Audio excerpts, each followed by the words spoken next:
9 நவ கிரகங்கள். இன்றைக்கி இதை பற்றி தான் நம்ம பார்க்க போகிறோம். வணக்கம். மீண்டும் ராஜன் இந்த பதிவில் ஒரு 9 நவ கிரகங்களை பற்றி, அது நம்மளை எப்படி பாதிக்குது, எதனால் பாதிக்குது, ஆனால் நமக்கு என்ன மாதிரியான நன்மைகள் கொடுக்குது, அப்படி அது ஒரு பதிவாக நான் வந்திருக்கேன்.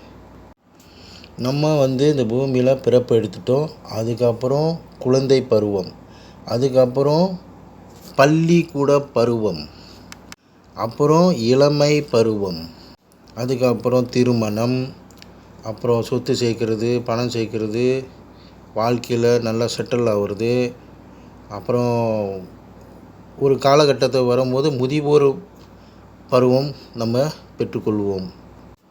ஆனால் இதில் விஷயம் என்னன்னாக்கா, குழந்தை பருவத்திலேருந்து முதுமை பருவம் வரைக்கும் நம்ம என்னென்னலாம் அனுபவிச்சிருக்கோம் அப்படின்னு நம்ம கொஞ்ச நேரம் சிந்திச்சு பார்த்தோம்னா நம்மளுக்கு தெரிஞ்சிடும். இப்போ ஒரு விஷயம் என்னென்னா, நம்ம வாழ்க்கையில் நமக்கு ஒரு நல்ல வேலை அமையுது. அங்கே வேலை செய்யும் இடத்துல நமக்கு சுகம் கிடைக்குதா, துன்பம் கிடைக்குதா, சந்தோஷமாக வேலை செய்கிறோமா இல்லை கடினமாக வேலை செய்கிறோமா, நமக்கு நிறையா தொல்லைகள் வருதா இல்லையா, எல்லாமே யார் முடிவு பண்ணுறது? இந்த 9 நவகிரகம்தான். குழந்தை பருவத்தில் குழந்தை இறந்து போவது, இளமை பருவத்தில் அடிபட்டு இறந்து போவது, அல்பாயுசுன்னு சொல்லுவாங்க, அந்த மாதிரி ஒரு சிச்சுவேஷன், அல்லது வாழ்க்கை பூரா கஷ்டங்களை அனுபவிப்பது, இல்லாட்டி ஒரு சில பேருடைய வாழ்க்கை ரொம்ப சுகமாகவே போயிட்டுருக்கும். சில பேர் லட்சாதிபதி ஆகிடுவாங்க, சில பேர் வியாபாரத்தில் ஈடுபட இருப்பாங்க, நல்லா சந்தோஷமாக போயிட்டுருக்கோம் வாழ்க்கை. இது எல்லாமே காரணம் என்ன சொல்லுங்கள் பார்ப்போம்? கர்மா தான். இந்த கர்மங்களை யார் பொறுப்பு எடுத்து பார்க்குறான்னா, ஃபஸ்ட்டு காளியம்மா, இரண்டாவது சனி பகவான். சரி, இப்போ ஒரு விஷயத்துக்கு வரேன். இப்போ நம்ம லைஃப்பில் சக்ஸஸ் அப்படின்னா வெற்றி, ஓகேயா? சுகம், துக்கம், இல்லாட்டி வெற்றி, சந்தோஷம், இதுக்கு எல்லாம் காரணம் நம்மளோட கர்மா வினைகள் தான். இதையும் தாண்டி கிரகங்கள் மாறும் பொழுது நமக்கு நன்மைகள் கொடுக்குது. அப்போது இதுக்கு காரணம் என்ன? நாம் நினச்சிக்கிறோம், நான் சக்ஸஸ் பண்ணிட்டேன், நான் சக்ஸஸ் பண்ணிட்டேன், நான் வெற்றி பெற்றேன், நான் உழைச்சேன், நான் சம்பாரித்தேன் அப்படின்னு நம்ம நினச்சிக்கிறோம். உண்மையிலேயே அது இல்லை. ஏன் அப்படி சொல்கிறேன்னாக்கா, இந்த உலகத்தில், இந்த பூமி, மனிதர்கள் எல்லாம் ஒருத்தவன் நல்லா இருக்கிறதே இன்னொருத்தனுக்கு பிடிக்கல, ஒருத்தன் முன்னேறதும் மற்றவனுக்கு பிடிக்கல. அது மாதிரி எவனும் யாருக்கும் விட்டு கொடுக்குற மனப்பன்மை இல்லை. அப்படி இருக்கிற பட்சத்தில் இந்த 9 கிரகங்கள் தான் நம்ம கர்மாவுக்கு தகுந்த மாதிரி வினைகள் செய்து துன்பங்கள் கொடுக்குது, சந்தோஷம் கொடுக்குது, நிம்மதி கொடுக்குது, காசு பணம் கொடுக்குது, வெற்றியை கொடுக்குது. ஆனால் நம்ம நினச்சிக்கிறோம், பாஸ் நம்மளை உயர்த்திட்டான், நமக்கு ப்ரொமோஷன் கொடுத்துட்டான், நம்ம வேலையை பார்த்துட்டு நம்ம வேலை சூப்பராக இருக்குன்னு ப்ரொமோஷன் கொடுத்துட்டான் அப்படின்னு. அதுவும் கிடையாது. இதெல்லாம் காரணம் ஒன்று, ஃபஸ்ட்டு கர்மவினை, இரண்டாவது இந்த கிரகங்கள் 9 நவகிரகங்கள் நமக்கு கொடுக்கக்கூடியதை நல்ல தசாபுத்தியில் இருக்கும் போது, நல்ல மடத்தில் இருக்கும் பொழுது நமக்கு கிரகங்கள் எந்தெந்த நேரத்தில் என்னென்னமா இருக்காங்களோ அதுக்கு தகுந்த மாதிரி நமக்கு கொடுக்குறாங்க. ஒரு உதாரணமாக, குரு, சுக்கிரன், ராகு கேது, புதன், சூரியன், சந்திரன், செவ்வாய், ஆக மொத்தத்தில் 9 கிரகங்களும் நமக்கு நன்மையும் செய்யும், தீமையும் செய்யும். ஆனால் நன்மை கொடுக்கறது மட்டுமே குரு, சுக்கிரன், புதன், செவ்வாய், சந்திரன், சூரியன் மட்டுமே. அசூர கோள்கள் கிரகம் என்றால் ராகு கேது. நல்ல கிரகங்கள் அப்படின்னு சொன்னால் உங்களுக்கே தெரியும், குரு, சுக்கிரன், ஆமாங்களா, செவ்வாய், புதன், சூரியன், சந்திரன், இவங்க தான் நல்ல கிரகங்கள். அப்புறம் சனி பகவான் சொன்னாக்கா அவர் போல் கெடுப்பதும் இல்லை, அவர் போல் கொடுப்பதும் இல்லை அப்படின்னு.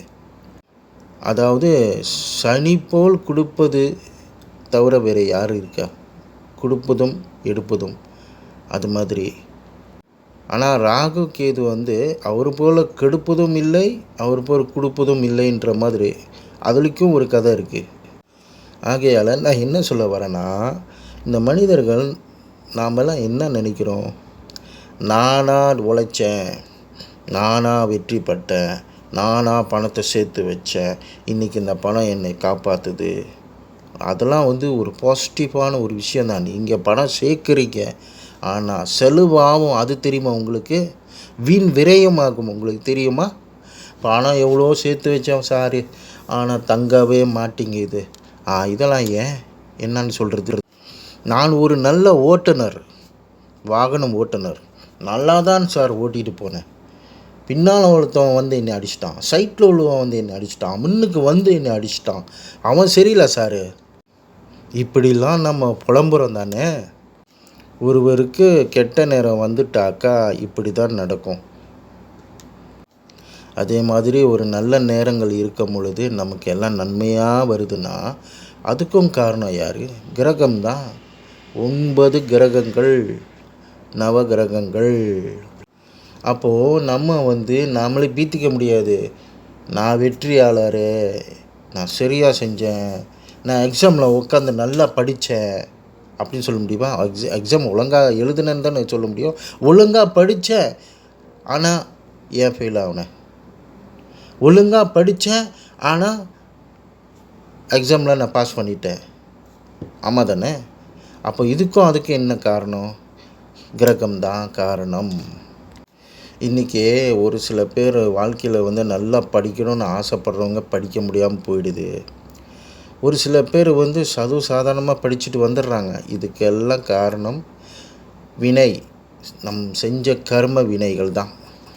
இன்றைக்கி நம்ம வாழ்க்கையில் நம்மளுக்கு வெற்றி, தோல்வி, துன்பம், கஷ்டம் வருவது காரணமே இந்த 9 நவகிரகங்கள் தான் காரணமே. இவங்க இல்லைன்னு வைங்களேன், யாரோ பாவம் செஞ்சுக்கிட்டு இருப்பாங்க, அவங்களுக்கு தண்டனை கிடைக்காது. இவங்க இல்லைன்னு வைங்களேன், இந்த உலகத்தில் யாரும் வெற்றி பெறவே முடியாது. அதாவது நான் வெற்றி பெற்றேன் அப்படின்னு சொல்லிக்கிறாங்களே, நான் பணக்காரன், நான் ஏழையாகினேன் அப்படின்னு. அது மாதிரி எந்த விபத்தும் நடக்காது, எதுவும் நடக்காதுன்னு வைங்களேன். அவன் பாட்டுக்கு அவன் நினச்சிட்டு அவன் போயிட்டே இருக்கான். கடவுள் யார் நம்மளை தண்டிக்க போகிறா அப்படின்னு. அப்போது இவங்க யார்? இவங்க தான் நல்லதுக்கும் கெட்டதுக்கும் இவங்க தான் நமக்கு இப்போ உள்ள கடவுள், தெய்வம். கொடுப்பதும் எடுப்பதும் எல்லாமே இவங்க தான் தீர்மானம் செய்வாங்க. அப்போது யாரெல்லாம் தப்பு பண்ணுறாங்களோ வாழ்க்கையில் அத்துணுமே கொலெக்ட் பண்ணி, அதாவது எடுத்துக்கிட்டு அந்த மெசேஜ் யார்கிட்ட கொடுக்குறாங்க? யார் எடுக்கிறாங்க? காளியம்மா எடுத்துக்கிறாங்க முதல்ல. அப்புறம்தான் கிரகங்களுக்கு வேலை உண்டு. அவங்கக்கிட்ட கொடுத்துருவாங்க. இன்னார் தவறு பண்ணியிருக்கிறாங்கன்னு அத்துணுமே உள்ள ரெக்கார்டை இந்த கிரகத்துக்கு கொடுத்துருவாங்க. அப்போது நேரம்னு வரும் பொழுது சரிங்களா, அந்த நேரத்தில் யார் தப்பு பண்ணாங்களோ அதுக்கு தகுந்த மாதிரி அவங்களுக்கு கர்ம வினைகள் நடக்கும். அதாவது பனிஷ்மெண்ட், தண்டனை. சரிங்களா? ஏன் ஒரு சில பேருக்கு அவ்வளோ பாதிப்பு இல்லை? ஏன்னா அவங்களுடைய கர்ம குறைவாக இருக்கும். அவ்வளோ உக்கிரமாக இருக்காது அவங்க செஞ்சது. அப்போ ரொம்ப உக்கிரமாக செஞ்சவங்களுக்கு செட்டான பாதிப்பு. நீங்கள் பாருங்கள், ஒரு உதாரணமாக கடகராசி ஏன் ரொம்ப பாதிக்கப்பட்டாங்க? கடகராசி மட்டும் நான் சொல்லலை, எத்தனோ இந்த 12 ராசியில் எத்தனோ பேர் பாதிக்கப்பட்டவங்களும் இருக்காங்க. எல்லாருக்கும் அந்த அஷ்டம சனி, 7.5 சனி, அர்த்தாஷ்டம சனி, பொங்கு சனி, அந்த சனி, இந்த சனின்னு என்னமோ வந்திருக்கு. அவங்கள போய் கேட்டு பார்த்தோம்னா கதையாக சொல்லுவாங்க, என்னை அப்படி வாட்டிச்சு, இப்படி வாட்டிச்சு, என்னை அப்படி தூக்கி புரட்டி போட்டுச்சு அப்படின்னு. ஸோ நான் என்ன சொல்ல வரேன்னா, இந்த கிரகங்கள் தான் நமக்கு கொடுக்க வேண்டியதை கொடுக்கும். மனுஷன் தர மாட்டான் சார். மனுஷன் தர மாட்டான். நமக்கு என்ன வேணுமோ மனுஷன் நம்மளுடைய ஆசைகளை பூர்த்தி கொடுக்க மாட்டான். தெய்வம் 2வது இந்த கிரகம்தான். இந்த 9 கிரகங்கள் தெய்வம். நம்ம யார் எந்த தெய்வத்தை வணங்குறோமோ இவங்க 2 பேர் தான் நமக்கு உதவியாக இருப்பாங்க. மனிதர்கள் நம்மளுடைய ஆசைகளை பூர்த்தி கொடுக்க மாட்டாங்க. ஓகே, இவன் நல்லா இருக்கட்டும், இவனை ஏற்றி விடுவோம், யாரும் வர மாட்டாங்க. நமக்கு ஜெயம் அப்படின்னாலே இந்த கிரகம் 2வது இறைவன். சரிங்களா?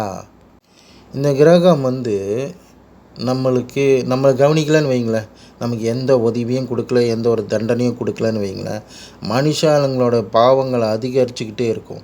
என்னென்னமோ பாவம் பண்ணிக்கிட்டே இருப்பான். அடுத்த ஜென்மம் இல்லாமல் போயிடும். அப்படிலாம் கணக்கு போட்டு பார்த்தா அது நியாயமே இல்லை தானே.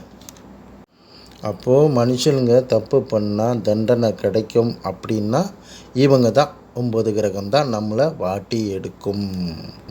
உங்களுக்கு இப்போ நல்லா புரியும்னு நான் நம்புகிறேன். சரிங்க, இத்தோடு முடிச்சுக்கிறேன். அடுத்த பதிவில் வரேன். நன்றி, வணக்கம்.